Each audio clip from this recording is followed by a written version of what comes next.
नमस्कार आपनालोक सकलोके पुनर्बार स्वागतम नस्माई मजिद बंधुসকল पलकते चामक आज 9टा गुरुत्वपूर्ण खबर। प्रथमটো खबर देशबासीলৈ जरूरी खबर शीघ्रे देशत आरम्भ हब लोकपियल এই ঘোষণা केंद्रीय गृहमंत्री अमित शाहर। शीघ्रे देशत आरम्भ हब लोकपियल এই ঘোষণা केंद्रीय गृहमंत्री अमित शाहर। उल्लेखযোগ্য যে कोविड सृष्ट परिवेशर बारे 2021 सनत अनुष्ठित हुआ नासिल लोकपियल और सेहे अति शीघ्रे देशत आरम्भ हब लोकपियल। आजिर दिनटुत এই বৃহৎ घोषणा करिছে केंद्रीय गृहमंत्री अमित शाहे। परवर्ती खबर खुनापुरत चला उच्छेदर विरोधिता करी उच्चतम न्यायालयर मुख्य न्यायाधीश DY चंद्रचूड़क स्मारकपत्र प्रदान आमसू। বিজেপি सरकार আমলত सुरक्षित নহয় সংখ্যালঘু मुसलमान और এই सन्दर्भत दिल्लीर পৰা উভতি আহি আমচুৱে राज्य सरकारों विरुদ্ধে সাব্যস্ত কৰিব प्रतिबाद।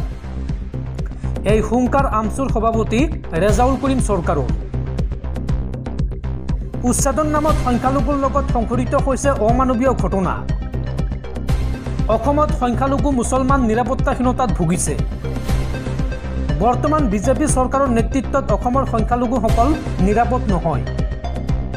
खुनापुर उच्छेदर विरोधिता आमसुर और এই सन्दर्भत मुख्य न्यायाधीश DY चंद्रचूड़क अवगत करिले आमसुए। पत्रत न्याय और निरापत्तार दाबी करिले आमसुए। मुख्य न्यायाधीशर लगते राष्ट्रीय मानव अधिकार आयोग और महिला शिशु आयोगको अवगत करिले आमसुए और এই सन्दर्भत অসমলৈ উভতি আহি আমচুৱে হিমন্ত বিশ্ব শৰ্মা सरकारों विरुद्धে কৰিব प्रतिबाद। আমচুৰ সভাপতি ৰেজাউল কৰিম सरकारों दिल्लीत এই মন্তব্য। परवर्ती खबर अवहेलात पदत्याग करिले दिल्लीर मुख्यमंत्री अरविंद केजरीवाले। उपराज्यपाলৰ हातत पदत्याग पत्र दाखिल अरविंद केजरीवाলৰ। दिल्लीर मुख्यमंत्री अरविंद केजरीवाলৰ पदत्याग। उपराज्यपाলৰ हातत पदत्याग पत्र दाखिल अरविंद केजरीवाলৰ और पदत्यागर সময়ত केजरीवालक संग दिले बहु केइगराकी ज्येष्ठ आपर नेताई और एतिया आतिशी मार्लेना हब दिल्लीर नतुन मुख्यमंत्री। अति शीघ्रेई दिल्लीर मुख्यमंत्री हिसापे शपथ लब आतिशी मार्लेनाई। उल्लेखযোগ্য যে अरविंद केजरीवालर पदत्यागर पूर्वे आपर जरूरी बैठक अनुष्ठित হয় और आपर এই बैठकत चूड़ान्त হয় दिल्लीर परवर्ती मुख्यमंत्रीर नाम। दर्शकসকল और बहुत गुरुत्वपूर्ण खबर आछे तार आगते आपनाक जनाओ जे যদি আপুনি এতিয়ালৈকে এইটো ভিডিওত লাইক কৰা নাই তেন্তে এতিয়াই ভিডিওটোত লাইক কৰি দিয়ক আৰু এনেকুৱা ধৰণৰ ভিডিওসমূহ নিতৌ চাবলৈ চেনেলটো সাবস্ক্ৰাইব কৰি কাষত থকা বেল আইকনটো প্ৰেছ কৰি ৰাখক।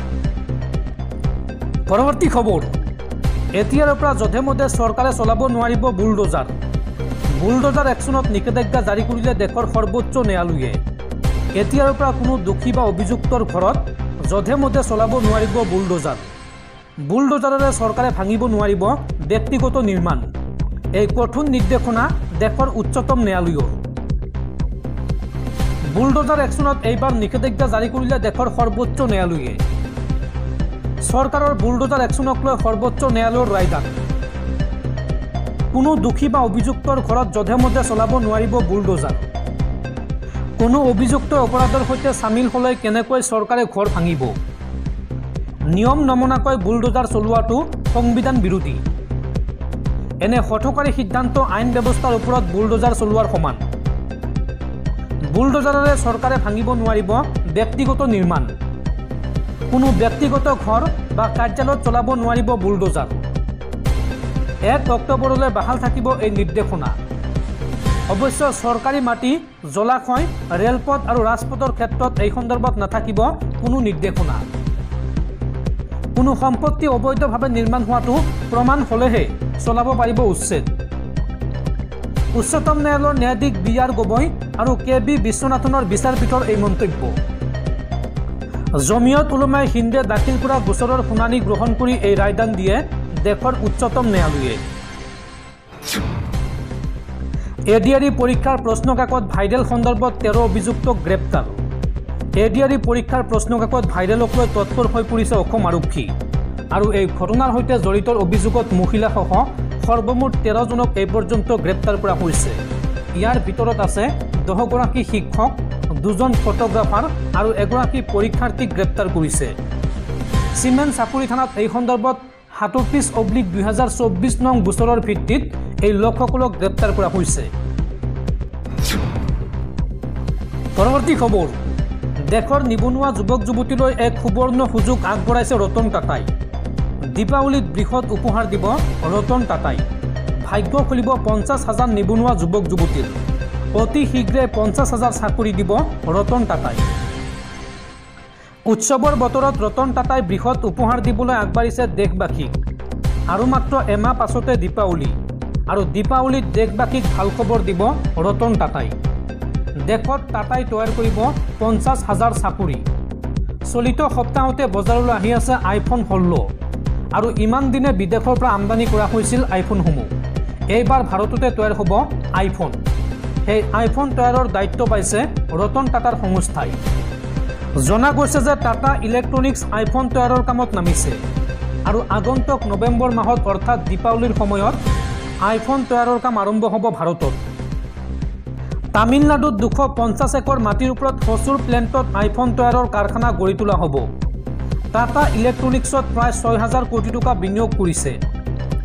উৎপাদন আৰম্ভ হ'লে 50,000 কৰ্মসংস্থাপনৰ বাট মুকলি হ'ব। বৰ্তমান এই প্লেণ্টত 15,000 কৰ্মীয়ে কাম কৰিব। আৰু আইফোন তৈয়াৰৰ বাবে কৰ্ণাটকৰ কলাৰত উইষ্টন প্লেণ্ট অধিগ্ৰহণ কৰিছে টাটা গ্ৰুপে। পৰৱৰ্তী খবৰ, এছিয়ান হকীৰ চেম্পিয়ন্ছ ট্ৰফিৰ খিতাপ দখল ভাৰতৰ। ভাৰতৰ হাতত 1-0 গ'লত পৰাস্ত হ'ল চীন, আৰু পঞ্চমবাৰৰ বাবে ভাৰতে জিনিলে এই খিতাপ। পৰৱৰ্তী খবৰ, অৱশেষত জেললৈ প্ৰেৰণ ৰাজ্য কঁপাই যোৱা ট্ৰেডিং স্কেমৰ অন্যতম মূল অভিযুক্ত সুমি বৰা, তাৰ্কিক বৰা আৰু অম্লান বৰাক 30 ছেপ্টেম্বৰলৈকে থাকিব লাগিব ডিব্ৰুগড় কেন্দ্ৰীয় কাৰাগাৰত। ডিব্ৰুগড় সত্ৰ ন্যায়াধীশ আদালতে দিলে এই বৃহৎ ৰায়দান। সুমি বৰাক জেললৈ প্ৰেৰণ, তাৰ্কিক বৰা আৰু অম্লানকো জেললৈ প্ৰেৰণ। 30 ছেপ্টেম্বৰলৈকে জেলত থাকিব লাগিব সুমি বৰা। মঙলবাৰে ডিব্ৰুগড় সত্ৰ ন্যায়াধীশৰ আদালতত হাজিৰ কৰোৱা হৈছিল এই 3 প্ৰবঞ্চকক, আৰু আদালতত হাজিৰ কৰোৱাৰ পিছতেই প্ৰেৰণ কৰা হয় জেললৈ। পৰৱৰ্তী খবৰ, এডিআৰই পৰীক্ষাৰ প্ৰশ্নকাকত ফাদিল সন্দৰ্ভত এইবাৰ মুখ খুলিছে ৰাজ্যৰ মুখ্যমন্ত্ৰী হিমন্ত বিশ্ব শৰ্মাই। হিমন্ত বিশ্ব শৰ্মাই কয় যে পৰীক্ষাৰ পাছত প্ৰশ্নকাকতৰ মূল্য কি? পৰীক্ষাৰ পাছত প্ৰশ্নকাকতৰ মূল্য বিয়াৰ পিছৰ পেণ্ডেলৰ দৰে। পৰীক্ষাৰ পিছত প্ৰশ্নকাকত ভাইৰেল কৰি লাভ নাই। একাংশই এডিআৰইৰ খুঁত উলিয়াবলৈ দিনা ৰাতিয়ে চেষ্টা কৰি আছে। যিমান যি কৰক মোৰ কোনো ক্ষতি নহয়, ক্ষতি হ'ব ৰাজ্যৰ 11 লাখ নিবনুৱা যুৱক যুৱতীৰহে। এডিআৰই পৰীক্ষাৰ প্ৰশ্নকাকত ভাইৰেল সন্দৰ্ভত এই মন্তব্য ৰাজ্যৰ মুখ্যমন্ত্ৰী হিমন্ত বিশ্ব শৰ্মাৰ। পৰৱৰ্তী খবৰ, ৰাজ্যৰ লাখ লাখ যান বাহনৰ গৰাকীলৈ জৰুৰী খবৰ। এতিয়াৰ পৰা দুৰ্ঘটনাত পতিত হ'লেই বাতিল হ'ব বাহনৰ সকলো নথিপত্ৰ। লগতে যান বাহন আইন ভংগ কৰিলেই ভৰিব লাগিব বৃহৎ পৰিমাণৰ জৰিমনা। এই সন্দৰ্ভত কঠোৰ নিৰ্দেশনা জাৰি কৰিছে ৰাজ্যৰ পৰিবহণ বিভাগে। যান বাহনৰ গৰাকীলৈ ডাঙৰ খবৰ। উৎসৱৰ বতৰত কোনো কাৰণতে ভংগ নকৰিব যান বাহন আইন।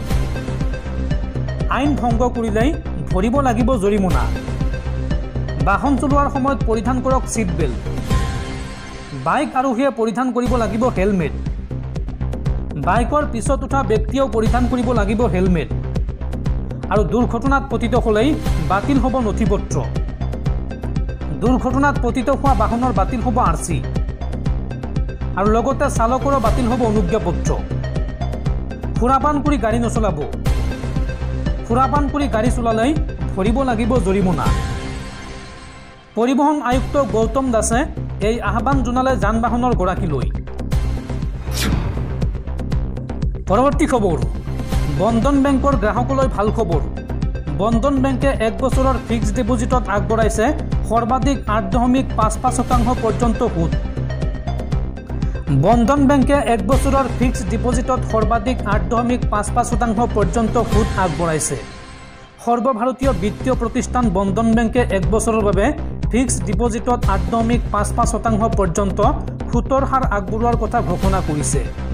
বন্ধন বেংকে জ্যেষ্ঠ নাগৰিক গ্ৰাহকসকলক সৰ্বোচ্চ সুতৰ হাৰ 8.55% পৰ্যন্ত প্ৰদান কৰিছে আৰু একেটা সময়সূচীতে সাধাৰণ গ্ৰাহকসকলে ফিক্সড ডিপজিটৰ ওপৰত 8.05% সুত লাভ কৰিব। বন্ধন বেংকে 5 বছৰতকৈ কম সময়ৰ বাবে দীৰ্ঘম্যাদী ফিক্সড ডিপজিটৰ ক্ষেত্ৰত জ্যেষ্ঠ নাগৰিকসকলক 7.75% আকৰ্ষণীয় সুতৰ হাৰ প্ৰদান কৰাৰ বিপৰীতে সাধাৰণ গ্ৰাহকসকলক 7.25% সুত আগবঢ়াব। এই হাৰ বেংকিং উদ্যোগটোৰ ভিতৰতে অন্যতম সৰ্বশ্ৰেষ্ঠ FD সুতৰ হাৰ ৰূপে বিবেচিত হৈছে। বন্ধন বেংকে 10 লাখ টকাৰ অধিক ধন থকা ছেভিংছ একাউণ্টৰ বেলেন্সত 7% সুতৰ হাৰ আগবঢ়াই আহিছে আৰু বন্ধন বেংকৰ গ্ৰাহকসকলে খুচুৰা ইণ্টাৰনেট বেংকিং বা বন্ধন মোবাইল এপ্লিকেশ্যনৰ জৰিয়তে ঘৰ বা কাৰ্যালয়ৰ পৰাই FD বুকিং বা বিনিয়োগৰ সুবিধা উপভোগ কৰিব পাৰিব। এই অনলাইন প্ৰক্ৰিয়াৰ জৰিয়তে গ্ৰাহকে মাত্ৰ কেইমিনিটমানৰ ভিতৰতে দ্ৰুত আৰু বাধাহীনভাৱে FD বুকিং কৰিব পাৰিব। এই কথা জনাইছে বন্ধন বেংকে।